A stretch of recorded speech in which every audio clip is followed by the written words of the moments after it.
अरविंद केजरीवाल के कुछ गिने चुने तरीके हैं।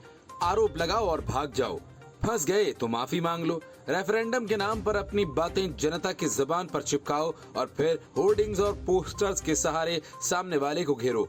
लेकिन लगता है कि एमसीडी चुनाव के पहले बीजेपी ने अरविंद केजरीवाल को उनके ही खेल में उलझा दिया है।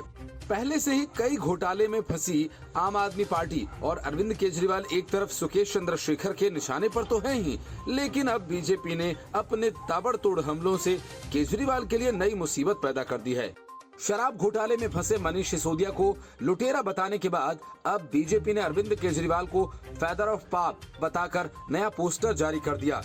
इसके पहले बीजेपी ने सत्येंद्र जैन के खिलाफ केजरीवाल मसाज पार्लर का पोस्टर जारी किया था। इस नए पोस्टर में केजरीवाल के सिर पर कई तरह के पंख लगे हुए थे।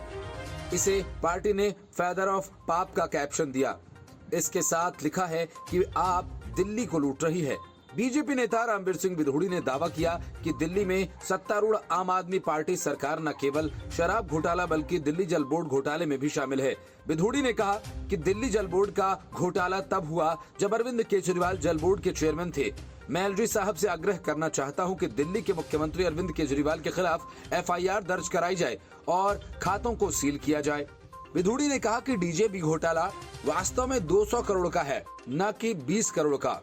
बीजेपी नेता ने कहा कि घोटाला तब हुआ जब केजरीवाल डीजेबी के अध्यक्ष थे। ये उनकी जानकारी के बिना नहीं हो सकता था। वह इसका हिस्सा थे और उन्होंने इसे होने दिया। बीजेपी के कई नेताओं ने दिल्ली सीएम के पोस्टर को शेयर किया। दिल्ली बीजेपी के अध्यक्ष आदेश गुप्ता ने लिखा कि भ्रष्टाचार का पर्याय केजरीवाल। दिल्ली जल बोर्ड के कोष में 20 करोड़ रुपए की कथित हेराफेरी के सिलसिले में भ्रष्टाचार निरोधक ब्यूरो यानी एसीबी ने एक मामला दर्ज किया। बिधूड़ी ने सवाल किया कि जब कथित घोटाले का खुलासा हुआ तब दिल्ली के मुख्यमंत्री ने कोई भी कार्रवाई क्यों नहीं की। आरोप है कि उपभोक्ताओं की ओर से पानी के बिल के तौर पर प्राप्त किए गए 20 करोड़ रुपए दिल्ली जल बोर्ड के बैंक खाते में जमा नहीं किए गए। Bureau report, news of India.